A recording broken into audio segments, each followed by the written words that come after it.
Bonjour, c'est Amélie, j'espère que vous allez bien. Aujourd'hui, nous nous retrouvons pour une vidéo destinée à vous délivrer 7 conseils pour développer votre intuition. Je sais que les vidéos sur ce thème sont très nombreuses sur les réseaux sociaux. J'ai moi-même déjà posté quelques vidéos, quelques ateliers afin de vous aider à développer votre intuition. Toutefois, j'ai de plus en plus conscience qu'il est difficile de pouvoir lâcher prise et de s'écouter. Ce n'est pas forcément évident pour tout le monde, tout comme le simple fait de méditer n'est pas non plus évident pour tout le monde. Donc, étant curieuse de nature, j'ai cherché un peu partout pour essayer de savoir pourquoi nous recevons de l'information et puis aussi comment finalement on peut réussir à essayer de la décrypter, de la recevoir. Une fois que notre corps, qui est intuitif, réussit à la capter, comment se fait-il qu'on arrive finalement à savoir que c'est notre intuition, à réussir à la développer et comme par hasard à être beaucoup mieux guidé dans la vie.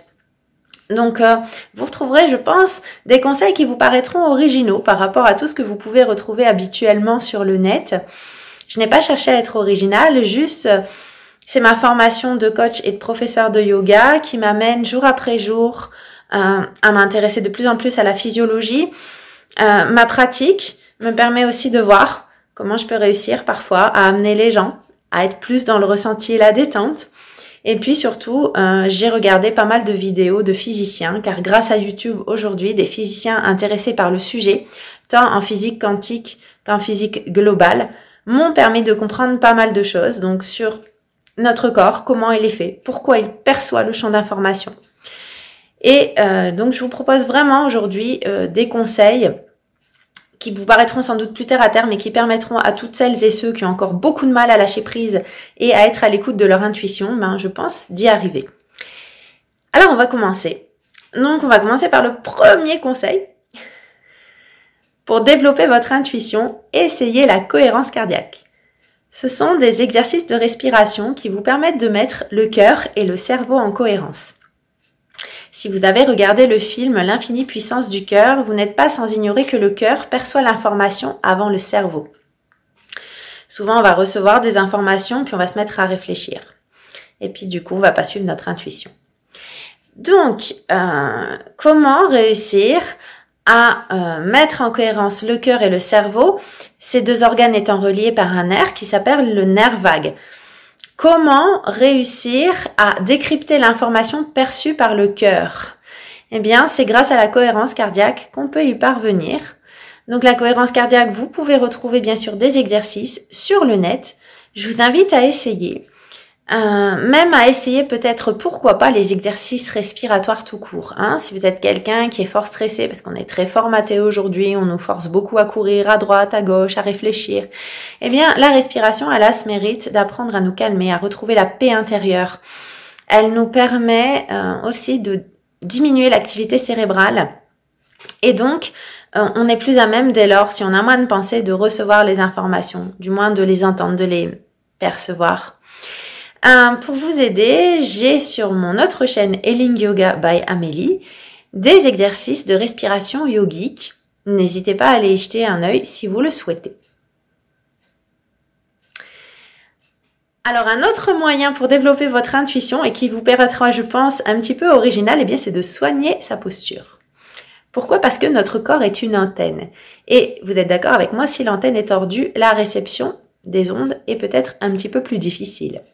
Donc, pour capter le champ d'information, comme j'ai déjà pu le dire et comme je pense vous l'entendez un petit peu partout, il est nécessaire de trouver la paix intérieure et de calmer les pensées. Mais comment est-ce possible si vous êtes en état de stress?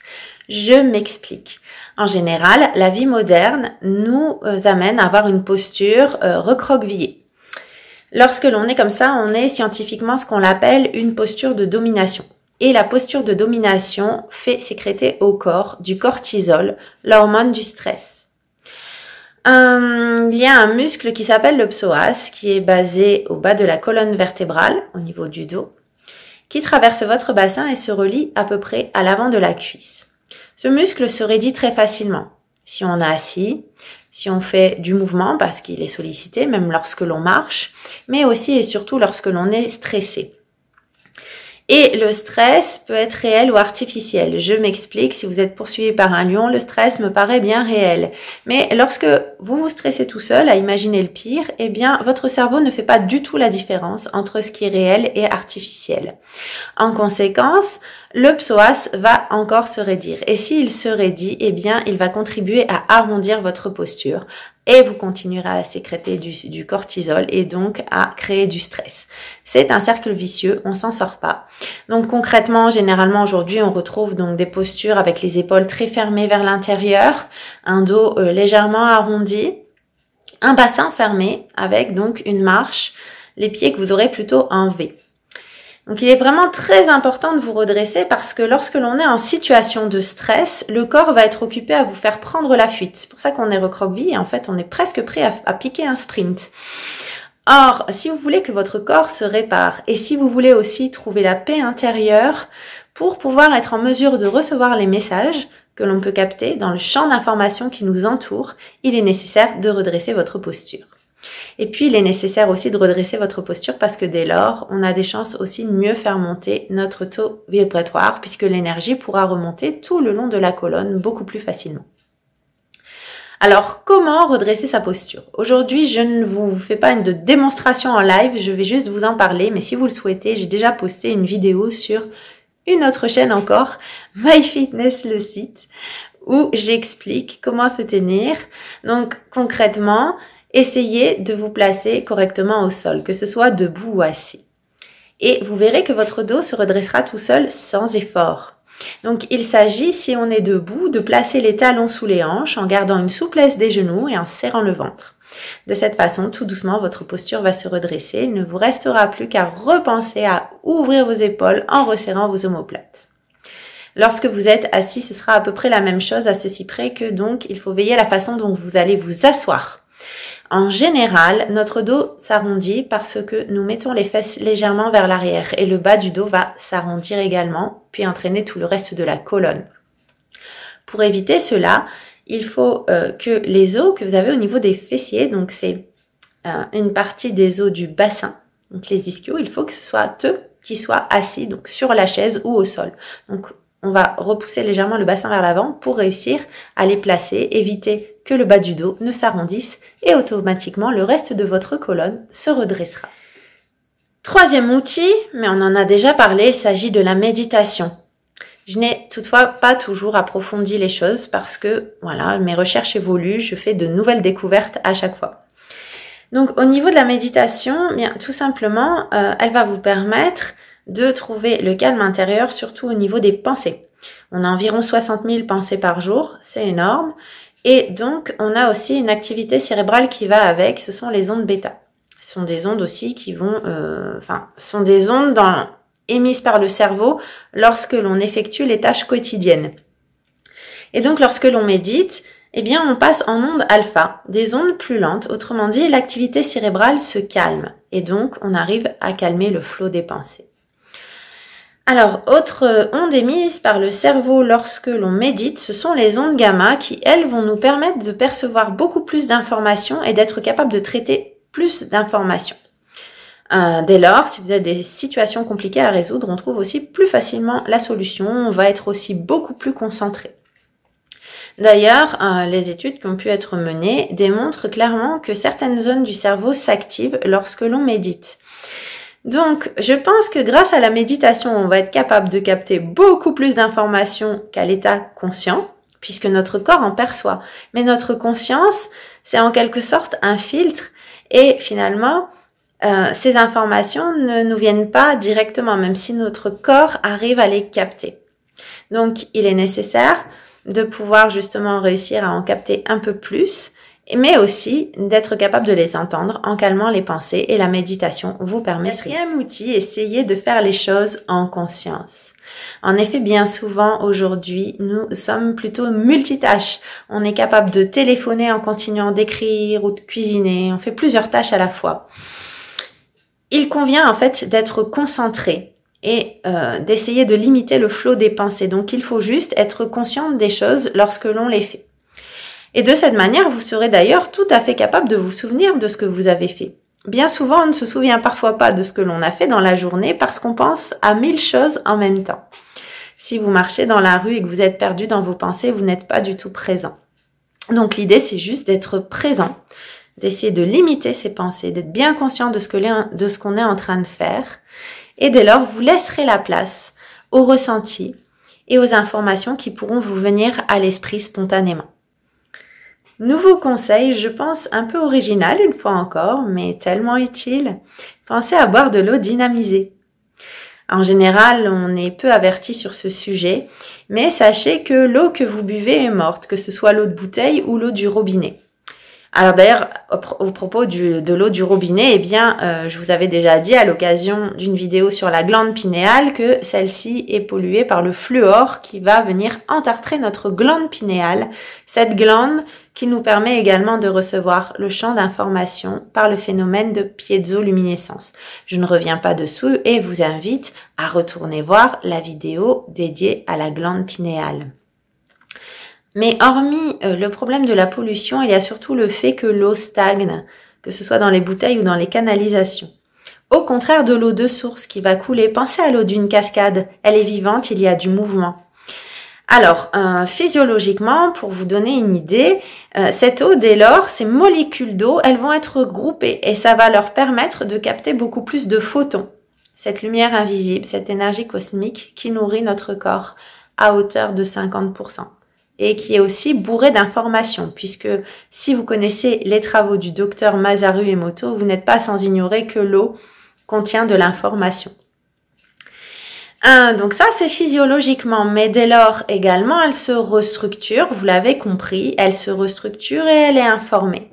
Et donc, elle nous permet d'avoir beaucoup plus d'énergie, un champ vibratoire beaucoup plus élevé. Je dirais donc même plutôt un taux vibratoire. Je n'ai juste pas osé lancer le mot tout de suite pour les personnes peut-être qui ignorent encore ce que c'est. Et donc pour vous convaincre que nous avons un taux vibratoire, je vous invite à regarder les photos de Kirlian. C'est un appareil photo qui a été créé et qui nous permet de voir donc le champ électromagnétique que notre corps dégage, que les objets dégagent. Et donc plus notre taux vibratoire est haut, plus nous serons en mesure de percevoir les informations invisible, subtil. Si au contraire notre taux vibratoire est bas, c'est beaucoup plus compliqué, nécessairement. On est moins dans la subtilité et on est beaucoup plus dans le terre-à-terre. Et donc lié à nos auto-limitations, lié à nos 5 sens. L'information que l'on capte relève plutôt donc de l'extrasensoriel, de la subtilité. Et l'augmentation de notre taux vibratoire, le fait d'être en forme, contribue à nous faire percevoir plus facilement le champ d'information. Avant-dernier outil, apprendre à se faire plaisir. Je vous dis cela parce que généralement, on arrive aussi à mieux percevoir les choses lorsque l'on est plus aligné avec soi-même. D'une part parce que dès lors, on sera plus calme et nous arriverons également à attirer de la même manière des situations bien meilleures.